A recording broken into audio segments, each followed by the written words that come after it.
Kingdom of Kush. The Kingdom of Kush was an ancient Nubian civilization located south of Egypt along the Nile River, in what is now Sudan.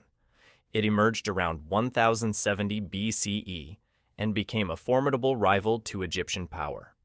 The Kushites ruled Egypt itself as the 25th dynasty from approximately 747 to 656 BCE, with their pharaohs controlling both kingdoms simultaneously. The kingdom is known for its distinctive steep-sided pyramids at Meroe, which number over 200 and are smaller but more numerous than their Egyptian counterparts. Kush developed advanced ironworking technology, giving them military and economic advantages in the region. The capital moved from Napata to Meroe around 591 BCE, placing it closer to iron ore deposits and trade routes. Kushite culture blended Egyptian influences with indigenous African traditions, creating unique artistic and religious expressions. The kingdom maintained extensive trade networks reaching the Mediterranean, Arabia, and Central Africa. Kush eventually collapsed around 350 CE when King Ezana of Aksum invaded and conquered the weakened kingdom, ending over a millennium of Kushite civilization and marking a significant shift in northeastern African power dynamics. Kingdom of Aksum. The Kingdom of Aksum was a powerful empire located in present-day Ethiopia and Eritrea that flourished from approximately 100 to 940 CE. It dominated Red Sea trade routes, controlling commerce between the Roman Empire, India, and Arabia. Aksum developed its own coinage system with gold, silver, and bronze coins featuring royal portraits and inscriptions, making it one of only 4 major civilizations of the ancient world to mint its own currency. The Aksumites created the Ge'ez script, which remains in use today in Ethiopian Orthodox liturgy. The kingdom constructed massive stone obelisks called stelae, some reaching over 100 feet tall, marking royal tombs and demonstrating advanced engineering capabilities. King Ezana converted to Christianity around 330 CE, making Aksum one of the first Christian kingdoms in world history. The empire's power stemmed from its strategic position controlling ports like Adulis, which facilitated international trade. Aksum's decline began in the 7th century, when Islamic expansion redirected trade routes away from Red Sea ports. Environmental degradation and overexploitation of resources also contributed to the kingdom's weakening, eventually leading to its fragmentation into smaller successor states. Great Zimbabwe. Great Zimbabwe was the capital of a Shona civilization that dominated southeastern Africa from approximately 1100 to 1450 CE. The site features massive stone structures built without mortar, using precisely cut granite blocks fitted together through expert craftsmanship. The great enclosure, with walls up to 36 feet high and 20 feet thick, remains the largest ancient structure south of the Sahara. At its peak, the city housed between 10,000 and 18,000 inhabitants, functioning as a political, religious, and economic center. The kingdom controlled lucrative gold and ivory trade routes, connecting the interior to coastal Swahili city-states like Kilwa and Sofala. Archaeological excavations uncovered Chinese porcelain, Persian pottery, and Arab coins, demonstrating extensive international trade connections. The elite resided in stone structures on the hill complex, while commoners lived in surrounding daga houses. Great Zimbabwe's wealth came primarily from cattle herding, gold mining, and controlling trade networks. The site was abandoned around 1450 CE, likely due to resource depletion, overpopulation straining local food supplies, and the exhaustion of nearby gold deposits, forcing populations to relocate to other areas. Kingdom of Kongo. The Kingdom of Kongo was a sophisticated Central African state located in present-day Angola, Republic of Congo, Democratic Republic of Congo, and Gabon, flourishing from approximately 1390 to 1914. The kingdom featured a complex political structure with the Manikongo as paramount ruler, provincial governors, and a royal council advising on governance matters. When Portuguese explorers arrived in 1483, Congo established diplomatic relations, with King Afonso I converting to Christianity in 1491, while strategically maintaining indigenous religious practices and power structures. The kingdom exchanged ambassadors with Portugal and the Vatican, demonstrating its recognition as a legitimate sovereign state. Congo's capital, Mbanza Congo, housed tens of thousands of residents and featured imperitas, Saive architecture blending African and European influences. The kingdom's economy relied on agriculture, copper mining, and craft production, particularly textiles and ivory carving. The Atlantic slave trade proved devastating, with Portuguese traders and their African intermediaries destabilizing the region through raids and warfare to capture enslaved people. Internal succession disputes, Portuguese military interference, and the destructive economics of the slave trade gradually weakened Congo's central authority, fragmenting it into smaller competing chiefdoms by the 17th century Songhai Empire. The Songhai Empire was the largest West African state in history, covering approximately 540,000 square miles at its height from 1464 to 1591. It succeeded the Mali Empire as the dominant power in the region, with its capital at Gao along the Niger River. Sunni Ali Ber transformed Songhai from a small kingdom into an empire through military conquests between 1464 and 1492, establishing control over vital trans-Saharan trade routes. His successor, Askia Muhammad, expanded the empire further and reorganized it into provinces with appointed governors, creating an efficient administrative system. The empire controlled the legendary city of Timbuktu, which housed the Sankore University and contained hundreds of thousands of manuscripts covering mathematics, astronomy, medicine, and Islamic theology. Songhai's wealth came from controlling trade in gold, salt, cola nuts, and enslaved people across the Sahara. The empire maintained a professional army, including cavalry, infantry, and a fleet of war canoes on the Niger River. In 1591, Moroccan Sultan Ahmad al-Mansur sent an army equipped with firearms across the Sahara, defeating Songhai forces at the Battle of Tandabi and fragmenting the empire into smaller successor states. Mali Empire. The Mali Empire was founded around 1235 CE by Sundiata Keita, after defeating the Soso king Sumanguru at the Battle of Kirina. It became one of the wealthiest empires in world history, controlling West African gold mines that supplied approximately half of the old world's gold during the 14th century. The empire also dominated the trans-Saharan salt trade, with salt from mines like Tagaza being traded pound for pound with gold.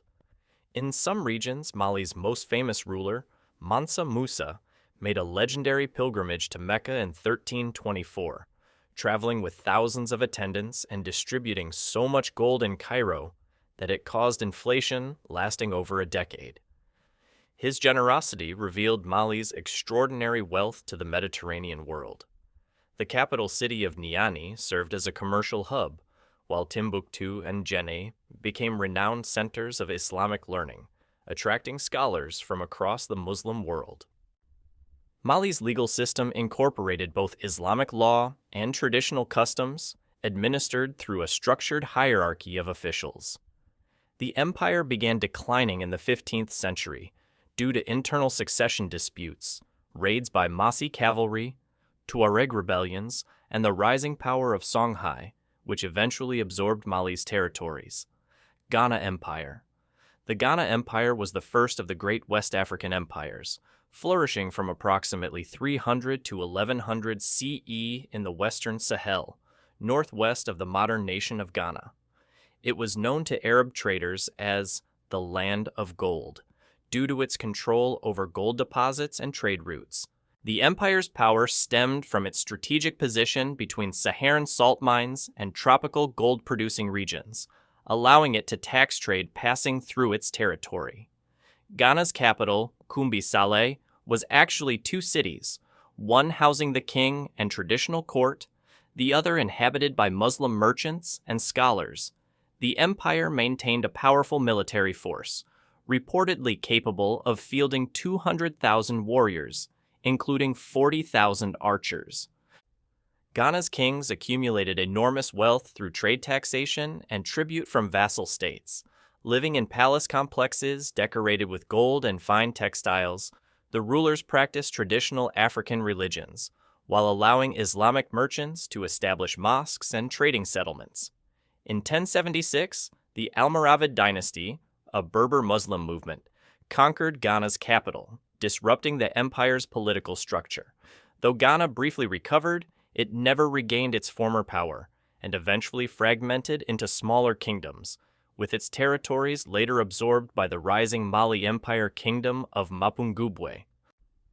The Kingdom of Mapungubwe flourished in southern Africa from approximately 1075 to 1300 CE, located at the confluence of the Limpopo and Shash rivers in present-day South Africa, Botswana, and Zimbabwe. It represented one of Africa's earliest complex societies, demonstrating clear social stratification with rulers residing atop Mapungubwe Hill, separated from commoners below. The kingdom controlled trade routes connecting the interior to East African coastal ports like Kilwa, exchanging gold and ivory for glass beads, cloth, and ceramics from as far as China and India. Archaeological excavations uncovered the famous golden rhinoceros figurine, showcasing sophisticated gold-working techniques and the kingdom's wealth. The elite lived in stone-walled enclosures on the hilltop, while the general population occupied the surrounding valleys. Mapungubwe's economy relied on cattle herding, agriculture, and controlling regional trade networks. The kingdom's rulers claimed divine authority, positioning themselves as intermediaries between the people and spiritual forces. Around 1300 CE, Mapungubwe was abandoned, with its inhabitants migrating north to establish Great Zimbabwe climate change, specifically a shift toward cooler, drier conditions, likely made the region less suitable for agriculture and cattle herding, forcing the population to relocate. Kanem-Bornu Empire. The Kanem-Bornu Empire was one of Africa's longest-lasting states, enduring for over 1,000 years around Lake Chad in Central Africa. The Kanem phase began around 700 CE, when the Saifawa dynasty unified nomadic peoples, converting to Islam in the 11th century under King Hume. The empire controlled trans-Saharan trade routes connecting sub-Saharan Africa with the Mediterranean, trading enslaved people, ivory, and ostrich feathers for horses, weapons, and luxury goods. Kanem's power stemmed partly from its fearsome cavalry forces, which could field thousands of mounted warriors using imported North African horses. Internal conflicts and Bulala invasions forced the Saifawa dynasty to relocate west of Lake Chad around 1380, establishing Bornu as the new center of power. Under Idris Aluma in the late 16th century, Bornu reached its zenith, modernizing the military with firearms and reorganizing administration. The empire maintained diplomatic relations with Ottoman Turkey and North African states. Bornu's economy combined agriculture, fishing in Lake Chad, and long-distance trade. The empire gradually declined through the 18th and 19th centuries due to internal instability, Fulani jihads, and increasing pressure from European colonial powers, finally ending when the French and British divided its territories in the early 20th century Kingdom of Benin. The Kingdom of Benin was a powerful West African state located in present-day southern Nigeria, flourishing from approximately 1180 to 1897. The kingdom was ruled by the Oba, a divine king who governed through a complex system of chiefs, guilds, and palace officials. Benin City featured sophisticated urban planning with broad streets, elaborate palaces, and defensive earthwork walls stretching over 10,000 miles in total length, making it one of the largest pre-industrial construction projects. The kingdom became famous for its extraordinary bronze, brass, and ivory artwork, using the lost wax casting technique to create intricate plaques, sculptures, and ceremonial objects that rank among the finest artistic achievements in human history. Benin controlled trade in pepper, ivory, palm oil, and textiles, initially engaging in limited trade with Portuguese explorers arriving in the 1480s. The kingdom maintained a powerful military organization with specialized units and sophisticated tactics. In 1897, British forces launched a punitive expedition after Benin forces ambushed an unauthorized British party, destroying and looting the capital. Thousands of bronze and ivory artworks were taken to Britain, where they remain in museums today, despite ongoing repatriation demands. The kingdom was incorporated into British colonial Nigeria, ending centuries of independent rule. Carthage. Carthage was a Phoenician city-state founded around 814 BCE near present-day Tunis, Tunisia, becoming the dominant Mediterranean power before Rome's rise. It was established by colonists from Tyre in modern Lebanon, growing into a wealthy commercial empire through maritime trade. Carthage controlled extensive territories in North Africa, southern Spain, Sicily, Sardinia, and Corsica, establishing colonies and trading posts throughout the Mediterranean. The city featured advanced urban infrastructure, including an artificial harbor complex, sophisticated water systems, and multi-story buildings housing hundreds of thousands of residents. Carthage's wealth came from controlling trade routes, agricultural production in its fertile territories, and manufacturing goods like textiles and metalwork. The Punic Wars against Rome defined Carthage's final centuries, with the Second Punic War featuring Hannibal Barca's legendary campaign, including crossing the Alps with elephants to invade Italy. Despite Hannibal's tactical genius and victories like Cannae, Carthage ultimately lost all three Punic Wars. In 146 BCE, Roman forces completely destroyed Carthage after a 3-year siege, systematically burning the city, enslaving survivors, and allegedly sowing the ruins with salt. Rome later rebuilt Carthage as a Roman city, which became a major center of early Christianity before Islamic conquest in 698 CE, Kingdom of Kerma. The Kingdom of Kerma was the earliest Nubian civilization, flourishing from approximately 2500 to 1500 BCE in what is now northern Sudan. It was contemporary with ancient Egypt's Old, Middle, and New Kingdoms, maintaining complex relationships, alternating between trade, conflict, and cultural exchange. Kerma developed independently of Egypt, creating distinctive architectural, artistic, and cultural traditions. The civilization is known for massive mud brick structures called defufas, with the western defufa standing over 60 feet tall and serving religious or administrative functions. Kerma produced exceptional pottery characterized by thin walls, black tops, and red bodies achieved through sophisticated firing techniques that remain admired today. The kingdom controlled valuable trade routes bringing gold, ivory, ebony, and incense from Central Africa to Egypt and the Mediterranean.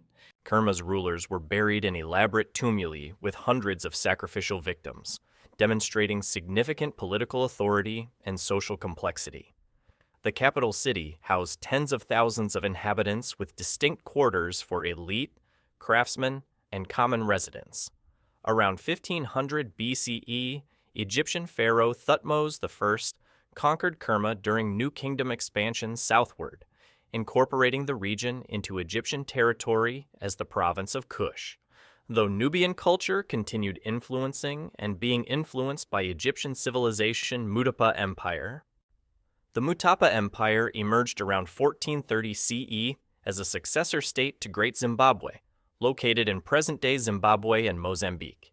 It was founded by Nyatsimba Mutoda, who established control over the gold-rich regions and trade routes leading to the Indian Ocean coast.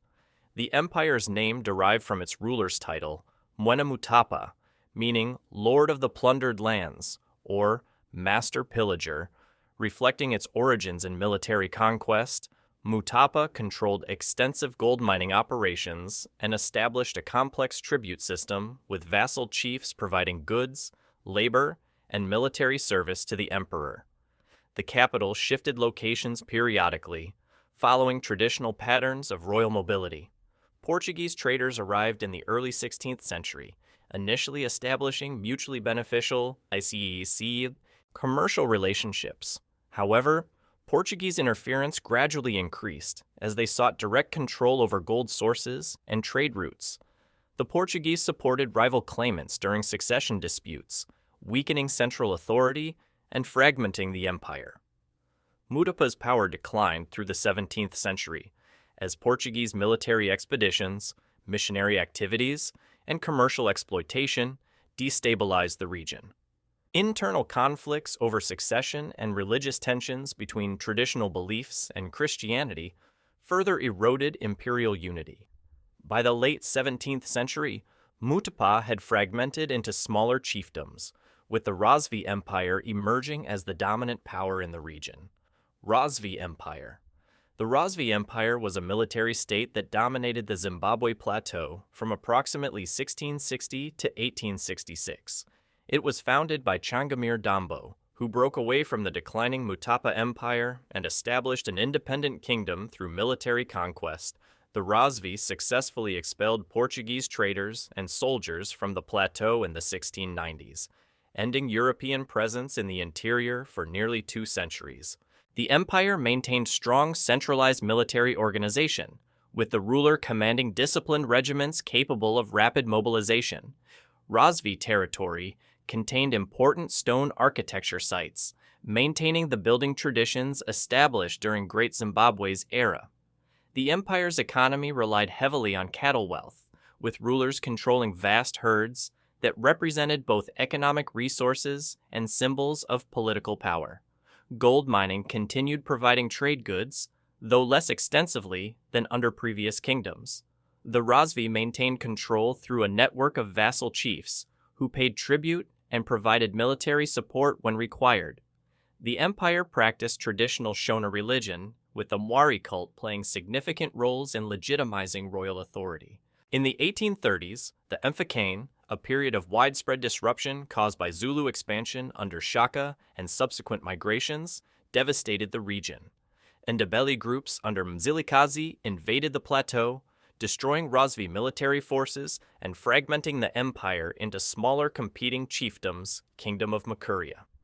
The Kingdom of Makuria was a Christian Nubian state located in present-day northern Sudan, flourishing from approximately 340 to 1365 CE. It emerged from the earlier Kingdom of Dongola, adopting Christianity in the 6th century through missionary efforts from Byzantine Egypt. Makuria successfully resisted early Islamic expansion, fighting the Arab conquest of Egypt to a standstill in 652 CE through superior archery skills and defensive positions. The resulting Baykuti Treaty established peaceful relations, with Makuria providing annual slave tribute in exchange for peace and trade access. The kingdom maintained strong ties with Coptic Christianity while developing distinctive Nubian Christian traditions, art, and architecture. Makurian churches featured beautiful frescoes combining Byzantine and African artistic elements, many surviving in ruins today. The capital, Dongola, housed elaborate cathedral complexes, palaces, and monasteries. Makuria's economy relied on agriculture along the Nile, trade with Egypt, and controlling caravan routes. The kingdom remained Christian for over 700 years, despite surrounding Islamic territories. Makuria gradually weakened through Mamluk Egyptian interference, internal succession disputes, and increasing Arabization. By the 14th century, the kingdom fragmented with rival claimants. Muslim influence increased through intermarriage and migration, and Islamic conversion gradually spread. Makuria was eventually absorbed into Islamic sultanates, ending Nubian Christianity's political power, though isolated Christian communities persisted.